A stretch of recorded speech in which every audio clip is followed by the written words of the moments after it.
Assembly Telangana जनाब engineer Aftab Ahmad साहब, जनाब भाई आदिल हसन एडवोकेट साहब, यहाँ के प्रखंड अध्यक्ष जनाब मुखिया असलम साहब, यहाँ के हमारे मुकामी कारकुनान और पंचायत के अध्यक्ष अजीजी अकमल बाबू, अकबर अफसर बाबू, फिरोज बाबू, बड़े भाई जनाब साहिद मुखिया साहिद साहब, भाई दयानंद यादव जी, गाजियाबाद से आए हुए झाजी भाई जनाबे मुखिया साहिद साहब, वो मुखिया ये जनाबे भाई साजिद समदानी साहब और दिगर मौजूदीन।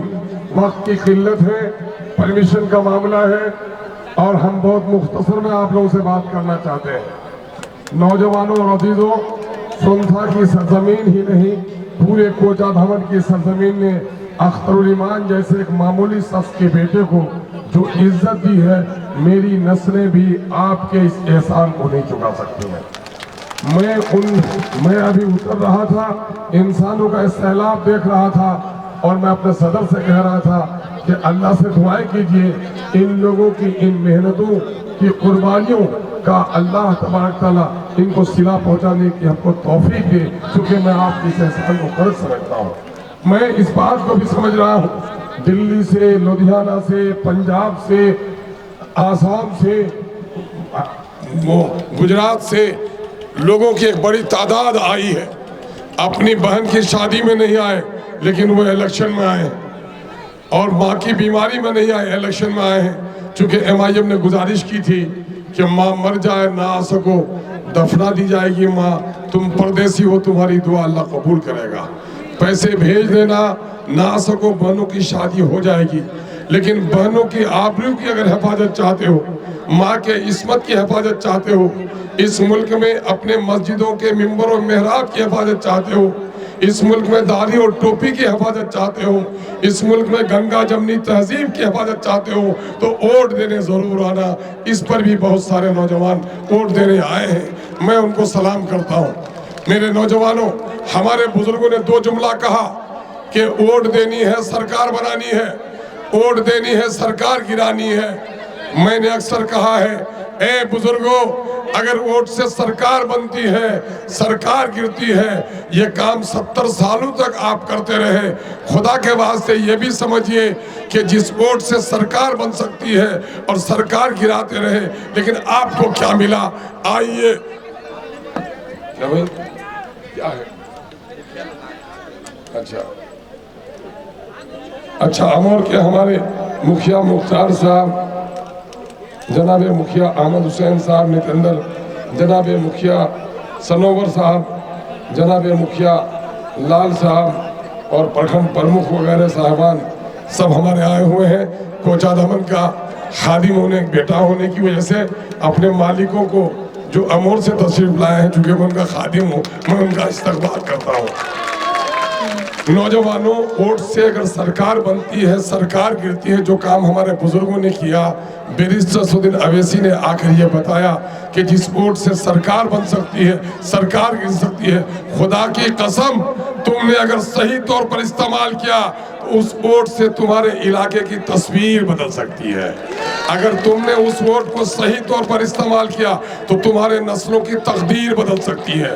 इसलिए हम लोगों ने यह किया है कि अब वोट से सरकार बनाना, सरकार गिराना नहीं, अपने नस्लों की तकदीर बदलेंगे इंशाअल्लाह। और आज अमोर में हमने वो कर दिखाया, जिस महानंदा में सरकार बनाने वाले, सरकार गिराने वाले, सरकार के मंत्री की कुर्सी पर बैठने वाले न कर सके, आज महानंदा में 200 करोड़ का पुल बनाकर दिखा दिया, चूंकि अलग पार्टी से जीत कर गया था। मेरे भाइयों, अमोर के लोगों का बड़ा एहसान है, लेकिन इस एहसान में आपका बड़ा दखल है। चूंकि अगर आपने हमको इज्जत न दी होती, जिला परिषद में न जिताया होता, बार बार MLA में न जिताया होता, तो अमोर के भाई मुझे गले नहीं लगाते। आज अल्लाह का शुक्र है, मैं बड़ा मजबूत हूँ कि ये कोचा धामन की सरजमीन का बेटा हूँ और अमोर की सरजमीन का खादिम हूँ। आज कोचा धामन के नौजवानों को जो देखता हूँ, अमोर के जो सरपरस्तों को देखता हूँ, सबने मुझे यकीन दिलाया है, अख्तरुल ईमान तुम खौफ मत करो, हम कोचा धामन और अमोर के लोग तुम्हें सिर्फ वोट नहीं देंगे, बल्कि तुम्हारे लिए इलेक्शन लड़ने का काम करेंगे। और आज ये जज्बे से काम कर रहे हैं और इंशाअल्लाह मैं जीतूंगा और आप जीतेंगे, हमारी नस्लें जीतेंगी। और बिहार में आप सिर्फ एमपी नहीं बनाने जा रहे अख्तरुल ईमान को, क्या करने जा रहे हैं? अब तक सिर्फ एमपी बनाते रहे।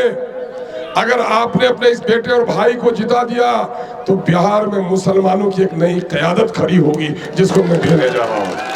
आपने मुझ पर एहसान किया है, मेरी नस्लें उसको नहीं फरामोश कर सकती हैं। लेकिन अगर अल्लाह तबारक ताला ने मुझे जीत और फतह से हमकनार कर दिया तो वो काम करूंगा कि आपकी और हमारी नस्लों को उसका फायदा पहुंचेगा। ये काम करने आया हूं।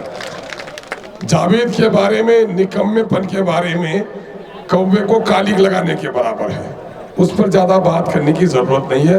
उसके निकम्मेपन की वजह से लोगों ने बस्तियों में कह दिया है कि तुमको बस्ती में गश्ती करने की कोई जरूरत नहीं है, शहरों में जाके मस्ती करो, अब तुमको पार्लियामेंट में हम जाने नहीं देंगे। दूसरा मामला यह है कि कोचाधमन का बेटा आपका है। 2014 में नीतीश कुमार को बीजेपी से अलग किया, टिकट दिया इस शर्त पर कि रिजाइन करके एमपी बनिए। एमपी न बनिएगा तो मंत्री बनिएगा एमएलसी बनाकर। लेकिन जब मैंने देखा कि नीतीश कुमार मुझे खड़ा किया है और यहाँ से बीजेपी को जिताना चाहता है, आपके बेटे की गैरत, आपके दिए हुए हौसले को मैं सलाम करता हूँ कि मेरी गैरत ने वो बर्दाश्त नहीं किया। मैंने लात से जिस टिकट को फेंक दिया, आज मुजाहिद दांत से उठा कर लाया है, लात दांत से उठा कर लाया है। इसकी औकात इसी में समझ में आती है। ये कौन है? ये नटवर लाल, जो भाई समदारी ने कहा कि जिसको अभी कहता है हमारा अजीजी निहाल के नटिया दलाल बा। ये नटिया दलाल क्या किया? बीजेपी की टिकट लेके आया बेगैरत। 3 महीना पहले कहते थे कि मोदी भगाओ देश बचाओ, 3 महीने के हृदय परिवर्तन हो गया तुम्हारा। ऐसा हृदय परिवर्तन हुआ कि अब कहते मोदी को लाओ, मुझको बचाओ। मोदी तो क्या, मोदी का अगला भी आ जाएगा तो तुमको नहीं बचा सकेगा इंशाअल्लाह। तुम किस काम के लिए हो? विकास पुरुष, विकास पुरुष बताओ, तुम्हारी बस्ती में पुल किसने बनाया? बगलवारी का पुल टूटा, 3 महीने के अंदर किसने बनाया? बाप बेटा मिलकर के भी नहीं बना सका था। जिस नदी में डोक में पुल, अख्तरुल ईमान ने 2 वाट के लिए 6 करोड़ का पुल बन के दिखाया। नरकली हाट का पुल किसने जोड़ा? टिटिया को भैंकोल से, भैंकोल को बरबट्टा से किसने जोड़ा? मौधा को, मोरा को कोचाधमन से किसने जोड़ा? पिपला में 7 सड़कें किसने बनवाई? और दर्जनों भर पुल किसने बनवाए? दांती में, नरकली में, बयाकुटी में, मड़ियापुर में। तुमने कहा था रानी में जाकर मधेल वालों को कि मुझे जिता दीजिए, मैं एक पुल बना दूंगा। सरकार का तलवा चाटने वाले तुम एक पुल नहीं बना सके, अख्तरुल ईमान ने दर्जनों पुल बना के दिखाया। विकास पुरुष, विकास पुरुष। ये सड़क 2008 में बननी शुरू हुई, मसान चौक से लेकर के मजबूरी होते हुए सानगढ़ तक जाने वाली। इसको 2004 में पीडब्ल्यूडी में नोटिफाई कराया गया। तस्लीम साहब ने कहा कि प्रधानमंत्री में बनने दो। 3 साल में बना, 11 में बनी। सड़क बन जाती है तो 5 साल मेंटेनेंस होता है और 5 साल के बाद उसी बुनियाद पर उसको पीडब्ल्यूडी किया गया। मैंने 40 ट्रांसफार्मर खरीदे और मैंने जब इलेक्शन डिजाइन कर दिया तो माँ के पेट से हाफिज पैदा हो गया। वोट की गिनती भी नहीं हुई कि रिबिन काटना शुरू कर दिया। ये विकास पुरुष, ये झूठे दावे उनके दलाल करते हैं। ये कौन दलाल हैं? जो किट्टू बाली के माफिया में उनके शरीकदार हैं। चौराहे पे वो 4 दलाल बोलता है, उन दलालों को पहचानो। और वक्त नहीं है, मैं सिर्फ ये बता दूं कि मोदी को वोट देना अपने मस्जिद को तोड़ने वाला, वो एक हथौड़ा और लो, मथुरा के ईदगाह भी तोड़ दो। क्या करोगे ऐसा? क्या मोदी का नाम लेते हो तो गोधरा के माँ बहनों की इज्जत की लुटी हुई खबर बोलती कि नहीं? दूध पीते बच्चे को आग में डाला, क्या उसका साथ दोगे? जिसने सीए का काला कानून है उसका साथ दोगे? जिसने तलाक बिल पेश किया हमारे खिलाफ, उसका साथ दोगे? तो जब सीए का काला कानून को साथ नहीं दोगे, मस्जिद तोड़ने वालों का साथ नहीं दोगे, गुजरात में जिन लोगों ने दंगा किया उन लोगों का साथ नहीं दोगे, तो क्या मुजाहिद दम भी मार सकेगा? तो ये सुनो, तीर लेकर के आया है उसका जो दलाल सब है, बोला छोड़नी यार, नेता था नीतीश कुमार थे। ए दगाबाज, नीतीश कुमार प्रधानमंत्री का उम्मीदवार है क्या? प्रधानमंत्री का उम्मीदवार तो मोदी है। तीर को तीर समझना भूल है, हकीकत में नरेंद्र मोदी का फूल है। इसलिए तुम्हारी वो चालाकी नहीं चलेगी। और मैं मुख्तसर कहता हूँ कि कोचा धामन किशनगंज और पूरे इलाके में जो घूम रहा हूँ, डगरवा से लेकर ठाकुरगंज तक, सब तरफ एक जोश जुनू है, तूफान है और आंधी है। अब की बार इंशाल्लाह जीत यकीनी। और हर जगह जवानों के जज्बे को मैं सलाम करता हूँ। और यही आवाज़ आती है दिल से, आपके दिल से, फूल नफरत का अपने चमन में खिलने नहीं देंगे, फूल नफरत का अपने चमन में, तीर अदावत की अपनी बस्ती में। और किशनगंज के जन जन ने खाई है कसम, नहीं दलालों को नेता कभी हम बनने नहीं देंगे, दलालों को नेता कभी हम बनने नहीं देंगे। आओ मेरी मदद करो। मेरे पास पैसे नहीं हैं कि मैं लुटा सकूं, चूंकि मैंने लूटा नहीं है इसलिए मैं बांट सकूं। लेकिन हाँ, एक बड़ी दौलत है। वजीर आजम ने कहा, वजीर आला ने कहा मंत्री बन जाइए। मैंने कहा नहीं, मैंने ख्वाब देखा है कि मंत्री बनने वालों के घर में दरवाजे में रास्ता भी नहीं है। अख्तरुल ईमान ने अगर अपनी कौम की ताकत से, हिंदू और मुसलमानों के मोहब्बत से बिहार में एक जमात खड़ी कर दी, तो मंत्री के दादा जो काम नहीं कर सके हैं ये जमात करके दिखाएंगे इंशाअल्लाह। इसलिए मेरे पास दौलत बहाए जाएंगे, पैसे लुटाए जाएंगे। लूट लेना लुटेरे के पैसे को, लेकिन वोट का सौदा मत करना।